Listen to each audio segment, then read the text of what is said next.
Now, we will have a discussion entitled, "It's Politics Stupid? Dealing with Risk in a Volatile World." Can I ask my panelists to come up and join me on stage?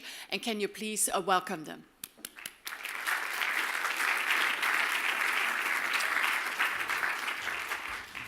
So, please, warm welcome to everyone. Nice to see you.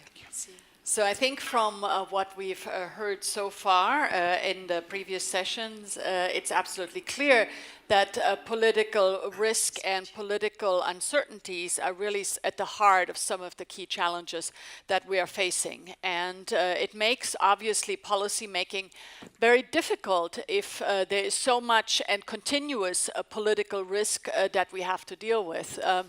And Nick Gowing already spoke, but he, of course, wrote the seminal book, Thinking the Unthinkable. And the reality is that if you constantly have to think the unthinkable in public policy, it's very difficult to translate. And this is why we put together this panel, because we wanted to talk a little bit about what some of the strategies might be to deal with essentially constant disruption, constant discontinuity.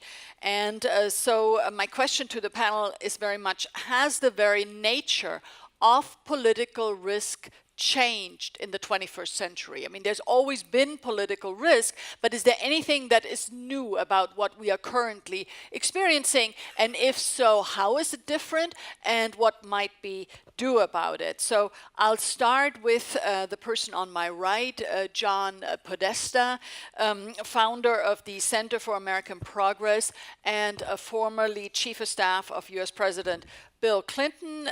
John, you were, of course, also the chair of Hillary Clinton's presidential campaign. So I dare say this morning that maybe you had a crash course on political risk. And I was just wondering if maybe you could share some of that with us this morning. All right, Ann, thanks.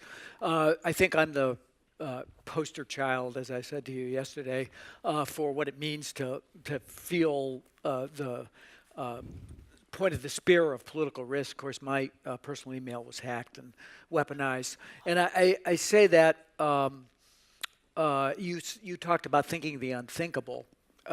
You know, I think that the notion that there was the capacity for, again, foreign governments to be able to interfere in electoral processes or at least do intelligence against candidates was well known in 2008. Both the McCain and the Obama campaigns were hacked by the Chinese government. That wasn't a big story, but it was fairly well known. The difference, of course, is in 2016, you saw the fruits of that hacking be weaponized and used in an extremely negative way against our campaign and I think against American democracy. And you've seen that happen in Western Europe as well. You know, it really started in Eastern Europe, moved to Western Europe, and then to the United States. You know, I don't think that was, it's hard to isolate factors when you have a race that close and what made the biggest difference. So I'm not saying that, you know, this was the tipping point of an election in which Hillary got 3 million more votes, but we lost the Electoral College closely in 3 industrial Midwest states. But the active information operations, as Franz Timmermans was suggesting, didn't take place in isolation. It was bred in a context and a media environment which was already pretty toxic. And the exploitation of the capacity to drive hate, drive fear, drive division, drive the questions that really became part and parcel of far-fetched conspiracy theories that caught on were existent. The Russians didn't create that. They just were able to take advantage of it in a sense. And I think it did have some effect on our campaign. And I think it's a wake-up call to all democracies that they need to be vigilant, not just in protecting against foreign interference, but vigilant about how one is going to engage in dialogue going forward in a democratic process and in elections. Very good. We recently had a colleague from the United States, from another think tank, come, and he spoke about this incident, what happened in the 2016 elections, as information warfare 9/11. And I thought that actually put it very well. So thank you for sharing these insights. So now I'm going to turn to my left and introduce Shan Lim. She's the head of the Center for Strategic Futures in Singapore. And Shan, I've told you this many times, but Singapore really sets sort of the gold standard when it comes to strategic foresight. And of course, you're also located in a part of the world that has its own challenges and political risks. So over to you for some observations. Great. Thank you very much for that, Anne. And thank you very much to Daniel for a very thought-provoking and very interesting presentation. I think what I've been thinking quite a bit about, and Anne, you mentioned it in your speech as well, which is how could we have gotten it so wrong about the trajectory of technology? Because I still remember, and I guess this is a sign of my vintage, I still remember when Friendster came on the scene, and then Facebook rolled around, and I thought, wow, this is great. This is like a new and improved version of Friendster. I'm going to get on that immediately. And that was, I think, just slightly more than 10 years ago. And I wonder how many people back then saw that this little platform to connect college kids could potentially turn into a weapon of mass disinformation. And I think we've all been somewhat surprised, to say the least, at how the technology has interacted with society in ways that we completely did not expect. And the way that it has done so has been quite emergent. And to be fair, I think most of us were quite taken by surprise. So the work that we do at the Center for Strategic Futures in Singapore is that we try to help our decision makers make better decisions today by challenging assumptions, mental models, and like what we were saying earlier on, really thinking the unthinkable. And one of the main ways that we do that is we use the tools of scenario planning. So we think about how, about plausible stories of the future. And it's through these conversations that we try to tease out all these very basic and very fundamentally and deeply held assumptions. And we think, and we try to have conversations with decision makers so that we minimize the chances of us being taken by surprise. And hopefully the next time, the next emergent technology, I guess, it's AI is on everyone's lips right now. By the time that rolls around and really takes root in society, hopefully we'll be better prepared for it then. Absolutely. I think the point that both of you are making is we need to anticipate better when it comes to digital technologies, because a lot of these changes occur so fast. Yeah. And I think in the past we've come at it with a degree of hope, but maybe also naivete. Yeah, so we exactly. need to stress test a lot of what is called innovation much more to see, can it be misused? Exactly. Can it become weaponized? So I think these are very important points. So I will now turn to Benedetta Berti. She's head of policy planning at the office of the NATO Secretary General. And Benedetta, I think you got a taste of political risk this week, and still sort of unfolding, but perhaps some insights from you. Certainly, yes. Right, so I would say the context for this is that our alliance since 2014 has been going through some very significant changes, in part because the security environment has changed in a dramatic way, pitting us simultaneously against both an increasingly more assertive Russia on the one hand, and endemic instability in most of our southern neighborhoods. So in that context, I think thinking about political risk has become yet again, or with an even greater urgency, a political priority. I would say understanding the political risk is central, especially when you're dealing with a set of asymmetric challenges such as countering terrorism, counterinsurgency, stabilization operations. These are inherently political challenges, and if you don't understand the political context, you don't have the tools to solve them. So I think this means that policy planning has become very much embedded in what we do and understanding political risk as such. Because I work in politics, I can think of very short keyword, like the top things you have to do. That's how we work. Our bosses are very busy, so I would think in terms of what is the recipe that I would propose in terms of how do we think about volatility and political risk is, number one, we need to get away from we need a mindset shift. We have a mindset that pities war, peacetime as completely different, with no connection, crisis and non-crisis. That's not the world we live in. We need to shift our mindset to embrace the fact that we are in a hybrid, in a gray zone in which war and peace, frozen conflict and open conflict is very much on a continuum. And this also shifts the what is political and what isn't. When you think about political interference, that's of course a political tactic, but it's part of a larger military strategy, so that also blurs the line. And I think we need a mindset shift in terms of embracing the fact that we are in a time of permanent emergency. Many of the crises we're dealing with are prolonged, are protracted, are political, and will not subsume in the immediate future. And we need to change our policy tools to make sure that we deal with that crisis.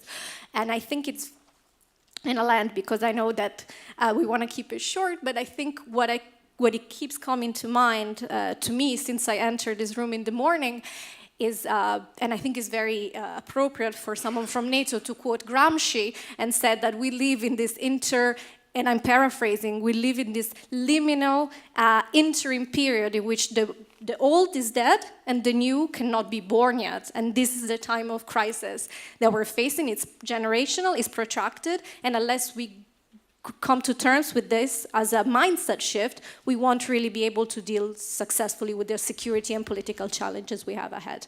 So that's my 2 cents to start. No, but that's very well put, this interim period where I think we feel it, but it exposes many vulnerabilities, because it's also obviously a period of self-doubt, because many of us still very much associate maybe what has been, don't yet understand the news. So thank you, that's very insightful. Now our final speaker is Antonio Barroso, Managing Director of Teneo, which is an international advisory firm. Antonio, I think you advise some major corporations on political risk, and they of course face many of the same problems and challenges as the political side does as well, and your clients in general. I mean, how are they dealing with it? What are they paying you for? Well, I cannot disclose that information now. No, I mean, thank you for the invitation. I think I come from that very specific context, right, where I advise corporations and financial investors. And your initial question, I think you put it out very nicely, is has the nature of political risk changed in the 21st century?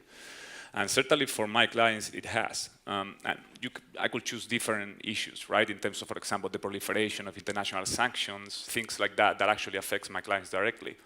But if I had to choose one in this 21st century, it would be the emergence of developed economies such as the United States and the European Union as sources of political risk, which that was unthinkable basically before the financial crisis. And I want to stop a minute talk about the EU and the Eurozone crisis, because I think the Eurozone crisis was the first opportunity that investors, I'm thinking now about financial markets, had to deal with a multi-level polity, basically. I don't think they had ever dealt with such a complex polity as a source of risk. And this posed basically a host of challenges to them, because, for example, when you look at decisions that were very important at certain moments of the Eurozone crisis, whether it was the Greek bailout, whether it was the approval of certain reforms at the Eurozone level, you needed to understand, you need to look, for example, at the Greek political system, which in itself, it's already quite something to understand.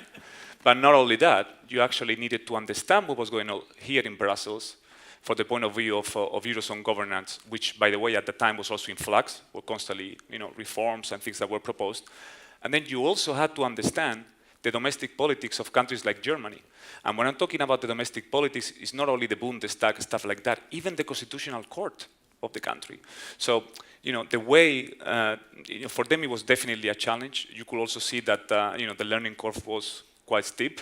I think eventually they have been, they have learned how to deal with this challenge. And for us, it was also a challenge because we had to learn how to cover this. In the past, a political risk analyst could go to the country, had expertise only about that country, and you will be fine.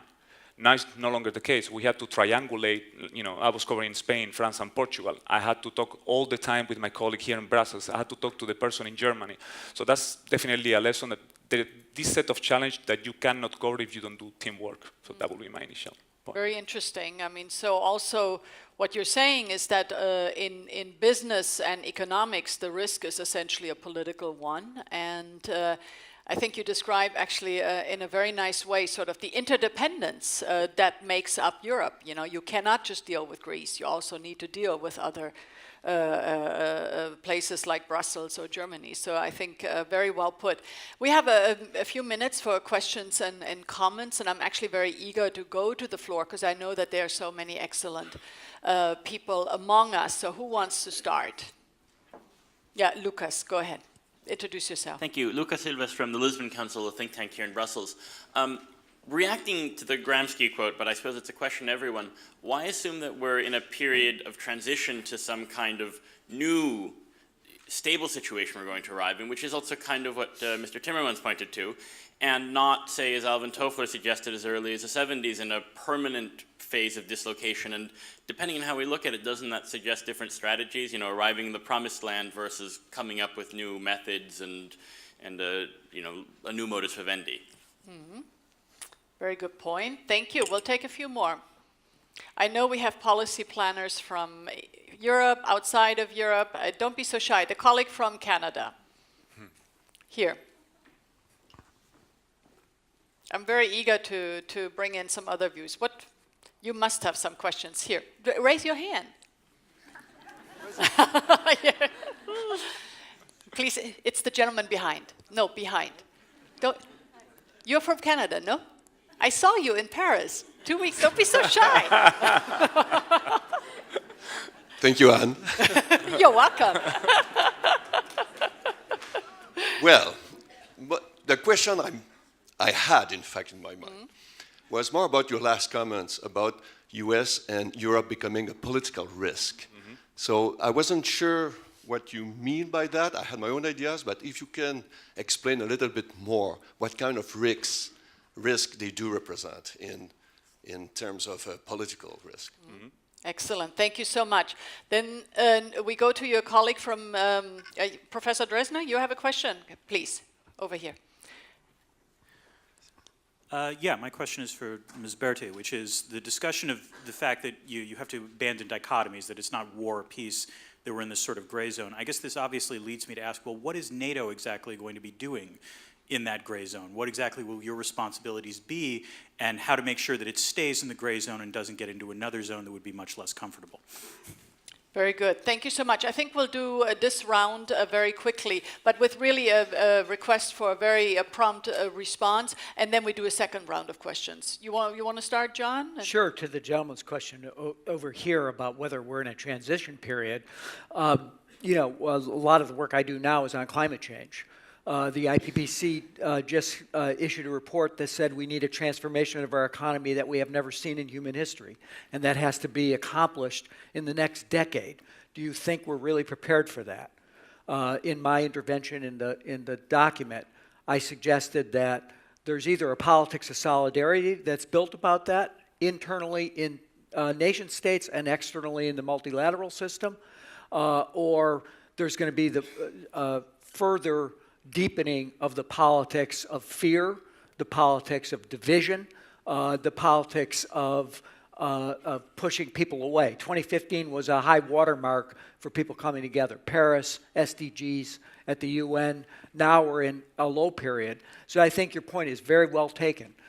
There's tremendous challenges to come to grips with an economy that's in which artificial intelligence is disrupting machine learning will disrupt work at a time when the fragile planet is at issue, and I don't think we've really thought that through at all.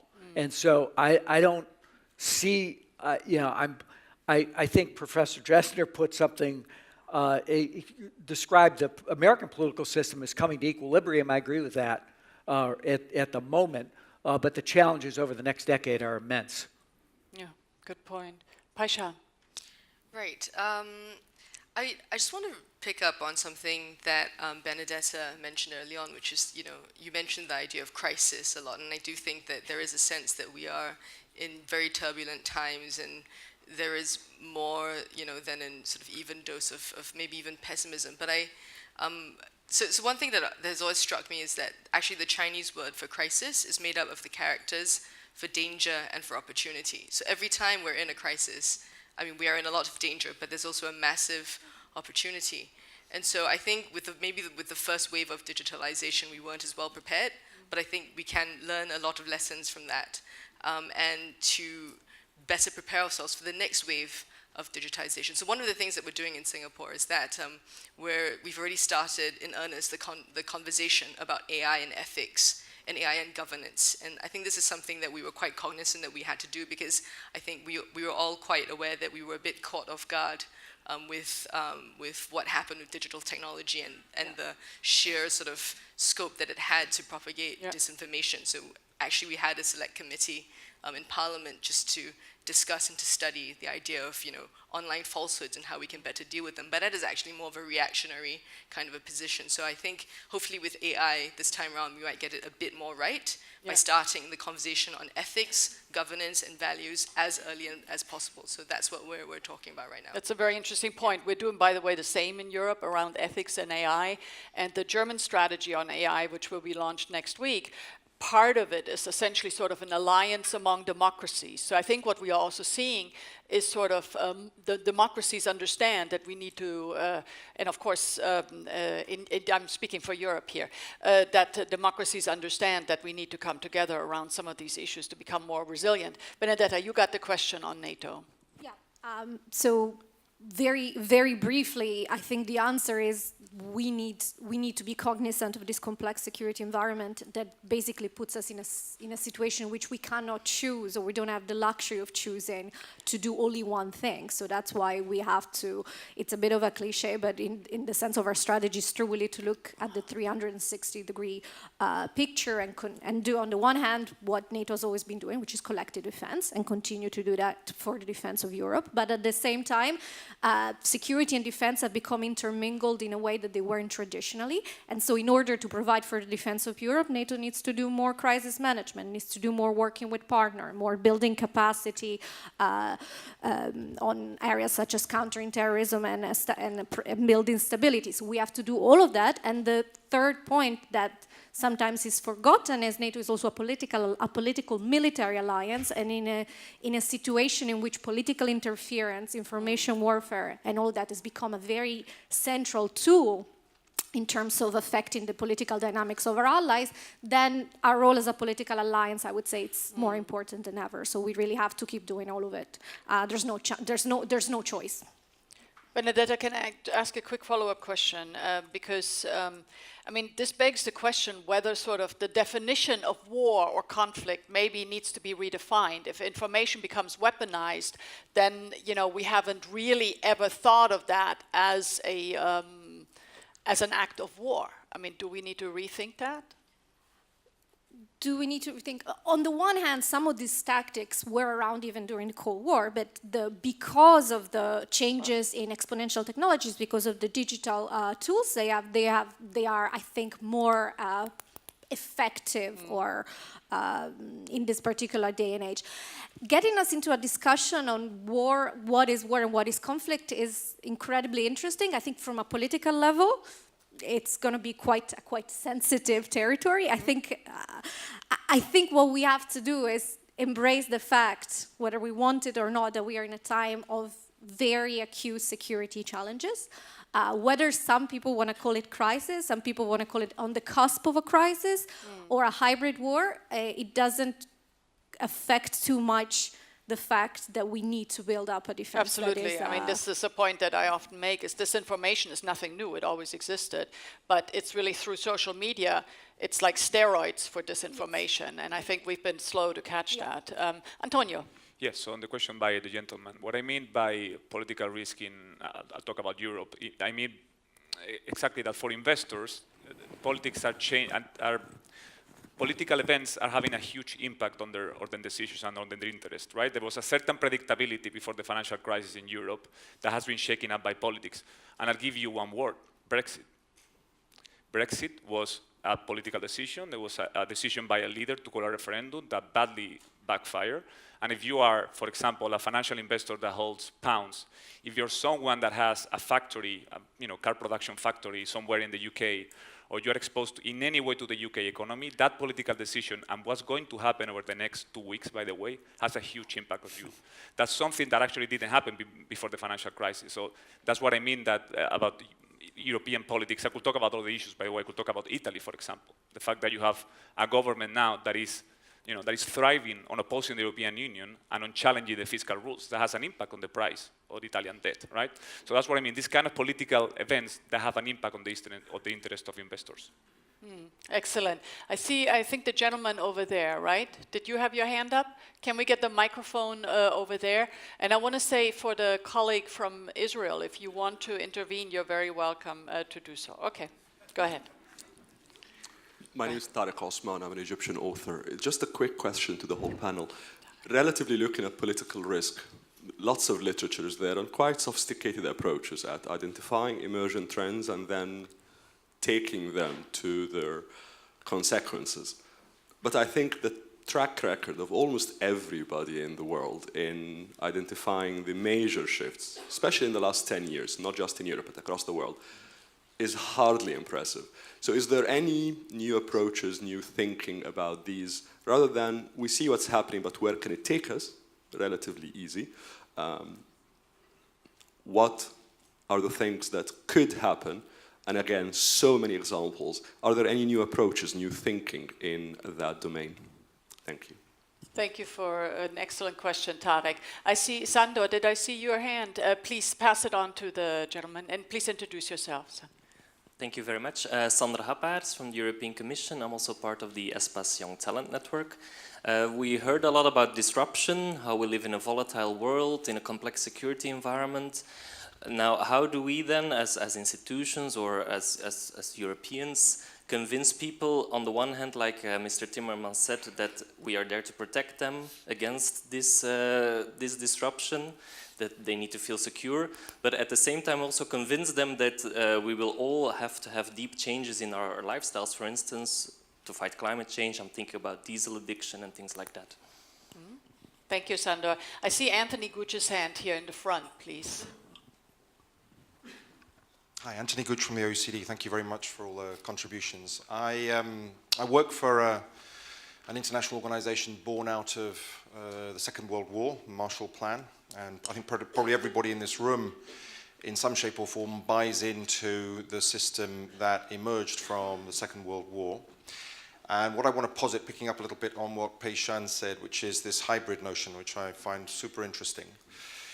We've been living de facto in a world where national sovereignty and supranational reality, and this is a macrocosm of that, Brussels, have been coexisting pretty much ever since the 1940s and 50s and growing in that period.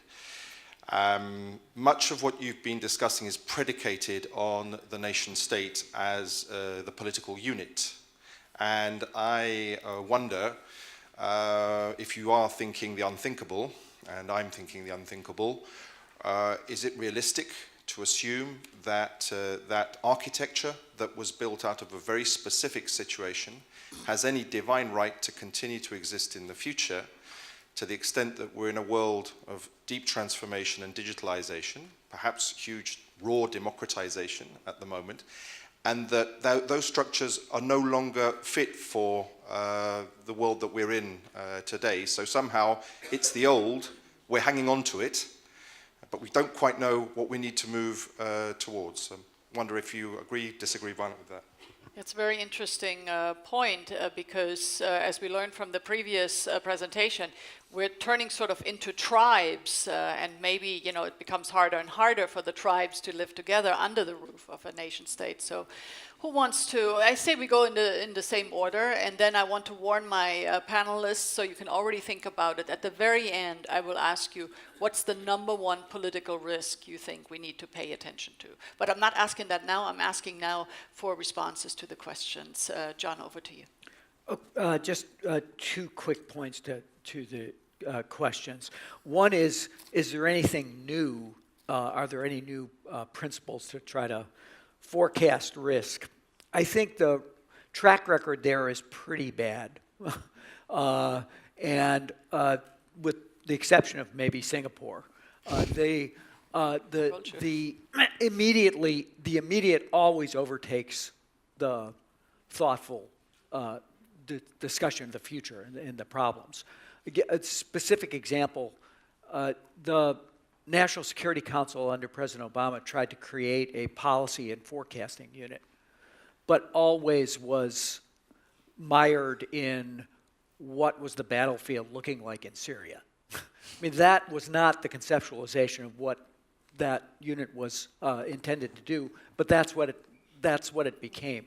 And so I think governments do need that forecasting capacity, but they're very poor at actually executing that. And then with respect to the question of whether the existing structures, I think if you come away from Europe and you go to the Western Pacific, there was a strong architecture built around the U.S. alliances in the Western Pacific that created a stable security posture, and much of the discussion of the reduction of poverty, the rise of China, et cetera, was what happened in the context of that. That is very much under pressure now. And so is there a divine right to that structure and those alliances?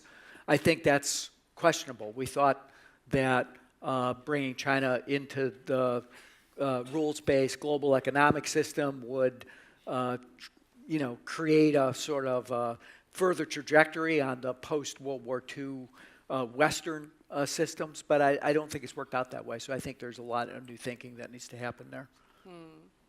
Very good point. By the way, the New York Times had a great series on that, on all the wrong assumptions that we made about China. Shan. Right. So thank you very much for the kind words. I think, with Singapore, I think the reason why we put so much emphasis on foresight and thinking about the future, and especially thinking the unthinkable, is because Singapore was born out of a crisis. The unthinkable really did happen. We had put so much hope in wanting to be part of a federated Malaysia, and then, the next thing we knew that we were booted out. And as a small, quite vulnerable island nation state with no natural resources, we thought we're in really deep trouble. So the thing is, the unthinkable really did happen to us. And so the need to constantly challenge our assumptions and really push the boundaries of our thinking on what the future could be, that is fundamentally built into our DNA. And I think the work that we do at the center is not so much about predicting the future, but actually creating and fostering the kind of mindset that says that, really anything could happen, that I do expect to be shocked. And then from then on, think about how we can build more adaptable and resilient systems, because we do expect to be surprised all the time, in fact. Exactly, this continuous disruption, Exactly. which is very difficult to manage. Benedetta. Yes, also 2 quick points on the question about is there a divine right for multilateral organization or alliances to exist? I think the answer has to be no. It's not about a divine right, and it's inevitable to question some of these organizations, because we are in a time of crisis, we are in a time in which we have to adapt, but I would say this is not about a divine right, this is about a continuous strategic interest from Europeans and Americans to have an alliance, especially in an increasingly more complex world, with rising powers, with rise of peer competitors. So it's not a divine right, it's a renewed and ever stronger strategic interest for us to work together. That implies also reforming, but I don't think. I think that's the way I look at it, rather than it ought to exist. No, it should exist because it serves our interests and it will, especially in the future. The second point, I absolutely agree about looking beyond the state when we think about political agency and political risk, but I would say this is not thinking the unthinkable. In many areas of the world, this is actually just thinking about how the business of governance is conducted. Most of my experience is in working in fragile state, from Iraq to Syria to Afghanistan. If you want to understand that particular political context, you have no other option than to go beyond the state, both at the supranational level and look at the role of external third parties, and on the micro and local level and looking at the power that stems from traditional leaders, religious leaders, non-state armed groups. Power is diffuse in most of the world. It is the exception rather than the rule to have a state that has the monopoly over the use of force and controls all of its territory and administers all of it in an uncontested way. That is the exception, not the rule in the world we live in. And unfortunately, I think we have a little bit of a Eurocentric bias that allows us to project this ideal construct, if you wish, of the state onto places where actually power is much more complex and diffuse. It's great. Also that you have this experience, that you can bring that perspective. That's very important. Antonio. To address the question by the gentleman on the new techniques to try to predict political risk, there is quite a significant push by a number of big data companies to try to basically hit what we call the holy grail of political risk, which is to predict politics while you sleep with algorithms and so on. Now, from what I know, the record so far of trying to use big data to predict politics hasn't been that good. And there are a number of issues. The kind of data that is used has a sample bias. It's very difficult to measure, political risk is very difficult to measure. Anyone that has worked with indices and so on knows how difficult it is to pinpoint what you're trying to measure. So in terms of new techniques, you see this big data revolution emerging, but still not quite there. And I will say a second thing on your question. In the political risk, the private sector, there is this misconception that we are there to basically predict what's going to happen, right? And it doesn't work like that. And that our clients will basically drop us if we don't correctly predict whether Macron is going to win the election or Marine Le Pen will win the election. Actually, it's part of the work, but the second very important part of the work is to go into what if and explain, if my main base case doesn't come into fruition, what will happen. And to give you a personal example, my most read piece, I was covering the French election last year. My most read piece by clients wasn't the one about the forecast of the election, but what if Marine Le Pen wins? And that gave me a very good, indication of, actually people do care about what if scenarios, and it's not all about predicting basically exactly the outcome and what will happen. Excellent. Maybe I'll add from our own experience at the EPSC to this, because what is happening is that so many of these issues that are emerging are so new that you will not be able to find anything really written about it. And nonetheless, we are asked to contribute thought leadership, what's going on. And so I think actually people like us and we need to develop better investigative capabilities. So rather than reading an academic paper, it's just to pick up the phone and talk to people who are in the midst of a situation and who can really give good insights. And the second thing, even though I agree with you, big data isn't everything, I do think we need better digital forensics in public policy to understand what is going on. And we have urged this as we go into the European Parliament elections, that we will not be completely cut off guard if really strange things all of a sudden start happening on social media. We need to have real-time information about what are the accounts that are coming from, are they trolls, are they bots, how do we deal with this? So we've been working on getting electoral commissions to work with cybersecurity agencies in the member states, to work with us, to have contact points. So a lot of this is being prepared precisely so that we are not cut off guard in our big election next year, because boy, have we followed what happened elsewhere, and we don't want to be there. So I want to say that I think we are learning from what happened and are trying to bolster our resilience. Now, everyone is dying to know what's the number one political risk that you see in 20 seconds or less, John. I already talked about the disruption in the natural order. I would say the other is whether technology becomes, the technological trends become technologies of freedom and empowerment, or they become technologies of control and authoritarianism. Those are choices that governments need to make, and I think the private sector has a role, but we've deferred too much. Government policy needs to shape that choice. Very good. Thank you so much. Shan. I'm going to go for a slightly unconventional answer. I'm going to say human nature. What? Human nature is the biggest political risk in our understanding of it. It's a good point. Because I think what we did, what came out of the discussion earlier on is that there was a certain naivete about how we would interact with technology. And I think, technology or institutions or systems are only as good as bad as the people who create, inhabit, and use them. And so I think we need both a healthy skepticism, but also, a sort of like a hopeful certainty about what it means to be human and how to relate to fellow human beings. That's a very good point. Excellent. Benedetta. I cannot top that. But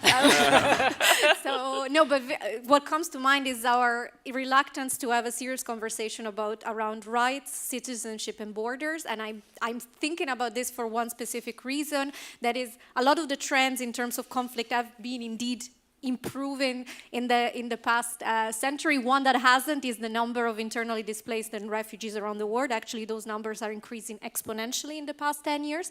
We now have 68 million, including refugees and internally displaced. That is a small state.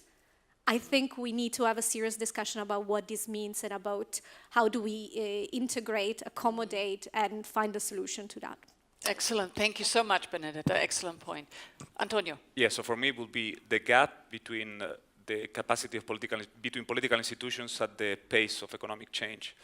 Because I am particularly worried about the fact that, when I look at Europe, in many countries, the conversation has become much more identitarian, that are on the left-right axis. In my view, that's going to make much more difficult for certain political systems to adapt to change, and that's going to be a source of political risk. Very good, excellent. This brings this conversation to a close. I really want to warmly thank the panelists. I thought you were excellent. You gave us so much to think about, and I'm sure it will feed into the next discussion. We are now leaving for the coffee break, and at 11:30 we will have a session focused on global trends, moderated by Florence Gaup. So enjoy the coffee break, please. Thank the panel.